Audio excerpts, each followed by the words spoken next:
अक़वाम मुत्तहिदा की general assembly में Ukraine पर रूसी हमले के खिलाफ जो करारदाद मंजूर हो चुकी है, पाकिस्तान ने इस रायशुमारी में हिस्सा नहीं लेने का फैसला किया और इस हवाले से पाकिस्तान पर प्रेशर डाला जा रहा है मुख्तलिफ एनवॉइस की तरफ से जो पाकिस्तान में ममालिक के सफ़ीर हैं कि पाकिस्तान को इस पर ओपनली आकर बात करनी चाहिए। अब स्क्रीनशॉट जो है वो हम आपको फुल स्क्रीन पर दिखाते हैं। एक स्क्रीनशॉट आपको डेली मेल का नजर आ रहा है जिसमें लिखा हुआ है जी Imran Khan shamelessly offers to import, ठीक है, ये उसकी हेडलाइन है जिसमें वर्ड उन्होंने यूज किया है शेमलेसली और बाकी आगे उसकी हेडलाइन लिखी है।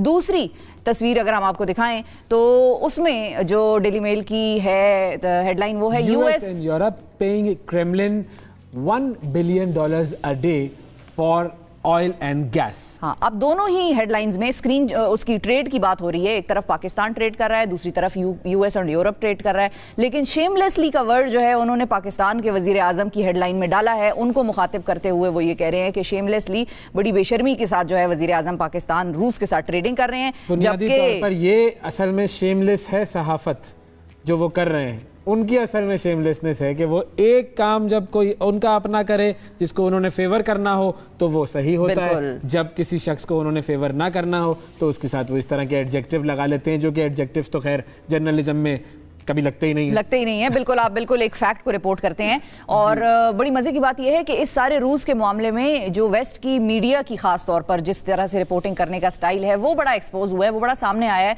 मुख्तलिफ अदवार में हमने देखा कि किस तरह की रिपोर्टिंग हुई जंगों के हवाले से, और अब हम देख रहे हैं कि किस तरह की रिपोर्टिंग हो रही है जंगों के हवाले से। तो इस पर हमने खास तौर पर बात करनी है। हमारे साथ बरतानिया से पाकिस्तानी सहाफ़ी अतर काज़मी साहब मौजूद हैं जो कि हमें ये बताएंगे कि वहाँ पर वेस्ट में और किस किस्म की हेडलाइंस जो हैं वो जेरे नज़र गुजरी हैं उनके। अस्सलाम वालेकुम अतर साहब, हमने तो एक एग्जाम्पल दिया नाजरीन को डेली मेल की शेमलेस वर्ड की इस्तेमाल के हवाले से, तो वहां पर आपको क्या नजर आ रहा है सर, क्या रिपोर्टिंग हो रही है? देखिए, अगर आप इसकी रिपोर्टिंग देखें इस यूक्रेन वॉर की तो ऐसा लगता है कि हालिया तारीख में पहली दफा कोई ऐसी जंग हो रही है जिसमें ख्वातीन और बच्चे मुतासिर हो रहे हैं। ना इराक में कोई बच्चे थे, ना अफगानिस्तान में, ना फलस्तीन में, ना शाम में।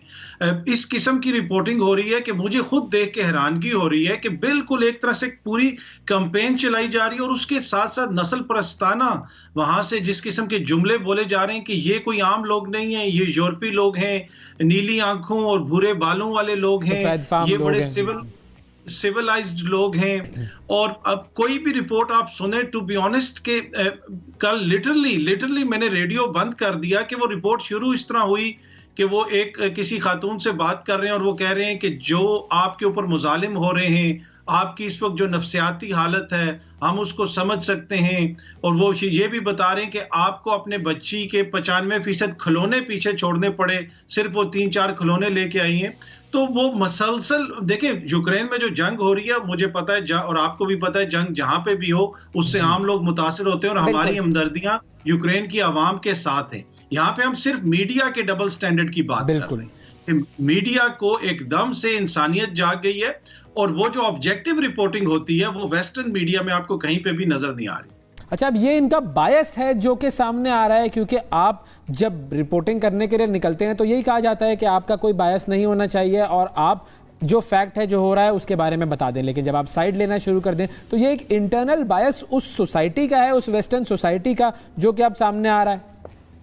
जी बिल्कुल, देखें, होता है कि सम टाइम ना चाहते हुए भी आपके अंदर का जो तासुब है वो बाहर आ जाता है। जब वो इस तरह की बात करेंगे कि ये जो लोग हैं ये हमारी तरह ही हैं, इनके इंस्टाग्राम अकाउंट हैं, इनके फेसबुक अकाउंट हैं, और उसके साथ साथ जो यूरोप का रिस्पॉन्स है कि कितने ज्यादा लाखों रेफ्यूजी रातों रात यूरोप के अंदर दाखिल हो गए। दूसरी तरफ हजारों रेफ्यूजी जो अफ्रीकी ममालिक से आए हुए हैं, जो सीरिया से आए हुए हैं, अफगानिस्तान से आए हुए हैं, उनको घुसने नहीं दिया जा रहा। उसके साथ साथ अभी जो रेफ्यूजीज जा रहे हैं उसके अंदर भी हमने ये देखा कि जो सियाफाम लोग हैं, जो भारतीय शहरी हैं, पाकिस्तानी लोग हैं, अरब शहरी हैं, उनको ट्रेनों से खींच के नीचे उतारा जा रहा है। उन्हें कह रहे हैं कि आप पैदल चल के जाएं। और पोलैंड के ऊपर रात की मैं आपको खबर दे लूं कि उधर जो रेफ्यूजीज जा रहे हैं, अब उनमें जो कलर्ड लोग हैं, जो अफ्रीकी हैं या दीगर एशियाई बाशिंदे हैं, उनके ऊपर नस्ल परस्त लोग वहां पे हमले कर रहे हैं बॉर्डर के ऊपर, और वहां पे अलग टेंशन बनी हुई है। तो इससे पूरी जो यूरोप का एक वो जो तासुर है ना कि बड़ा इंसानियत है, लेकिन सिर्फ अपने जैसे लोगों के लिए अभी नजर आ रही है,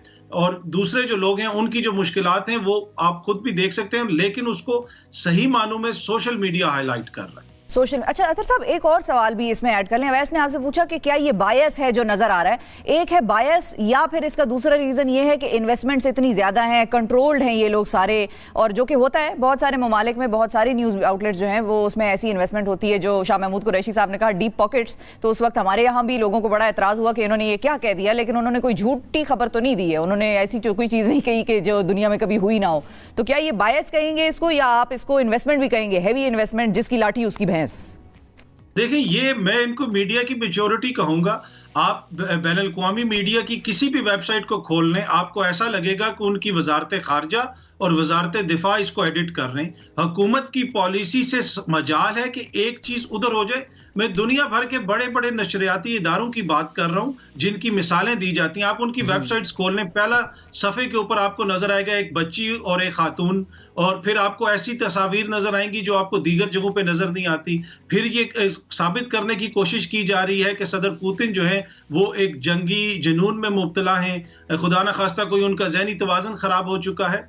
अगर आप मीडिया की कवरेज देखें मुकामी सतह के ऊपर, अगर बरतानिया के अंदर, यूरोप के अंदर जो हुकूमत के इख्तलाफात होते हैं, हुकूमत के ऊपर तनकीद भी होती है, हुकूमत के स्कैंडल्स को भी एक्सपोज किया जाता है, लेकिन जो ही इस जंग की बात आई, तमाम मीडिया उसने एकदम से बिल्कुल जो हुकूमत की और जो खारजा पॉलिसी उनकी है उसके मुताबिक लाइन ले ली।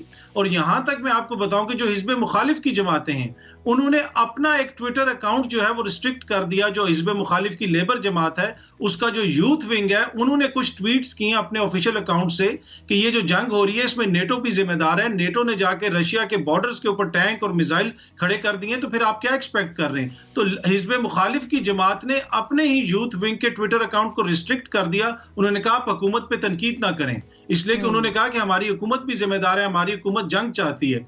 तो ये इससे आप अंदाजा लगा लें, ना सिर्फ मीडिया बल्कि हिज़्ब मुखालिफ की जमातें भी जो हैं वो किसी किस्म की तनकीद करने के लिए तैयार नहीं है। अगर कोई तनकीद करता है तो उसकी आवाज दबा दी जाती है। और इसके साथ साथ जो रशियन मीडिया है उसके ऊपर भी पाबंदी लगा दी गई है यूरोपीय यूनियन के अंदर। इससे भी आप अंदाजा लगा सकते हैं कि कितनी आजादी राय है कि बस आप हमारी लाइन टो करें। बिल्कुल, पुतिन की जो इंटरव्यूज है, कहते हैं बहुत सारे ममालिक में वो ब्लॉक हुए हैं, वो नहीं नजर आते, अब पुराने इंटरव्यूज भी। और फेसबुक और ट्विटर वो भी उनके ऊपर बैन लगा रहे हैं। तो ये तो फिर सारे मिले हुए हैं ना, एक ही सफ में खड़े हुए हैं ये सारे महमूद और अयाज, और जहां इनका अपना फायदा होता है वहां ये कहते हैं कि हम सही हैं, यही कर रहे हैं। फिर ये लोग तो वाइट सुप्रीमिज्म जो है वो उनके जहनों में है और वो हमेशा रहेगा। तो ये हमारे लिए बहुत बड़ी वेकअप कॉल है। जी देखें, ये दुनिया भर में आप देख लें कि बहुत सारे लोग अब इसके ऊपर तनकीद कर रहे हैं। अफ्रीकन यूनियन ने इसके ऊपर तनकीद की है, बहुत सारे अफ्रीकी जो ममालिक हैं उन्होंने तनकीद की है कि जिस किस्म की सीन्स हमें देखने को मिले यूक्रेन से, कि इवन के जो ख्वातीन और बच्चों की ट्रेनें थी उसमें भी अफ्रीकी ख्वातीन को निकाल दिया गया बाहर। उन्होंने कहा नहीं, सिर्फ एक तरह से सफेद फार्म लोग और उनके बच्चे जा सकते हैं। तो सफेद फार्म ही इंसान होता है ना, बाकी जिसका कोई कलर और डार्क वो इंसान कहाँ होता है, ये तो बात है। बिल्कुल, हमेशा से हम यही देखते आए हैं। बिल्कुल, और उसी तरह हम देखते हैं कि इस पूरे कॉन्फ्लिक्ट की अगर आप रिपोर्टिंग देखें तो एक तरह से बड़ी अफसोसनाक सूरत हाल है, और जो मगरिब के दौरे मेयार हैं वो आपको सामने नजर आते हैं।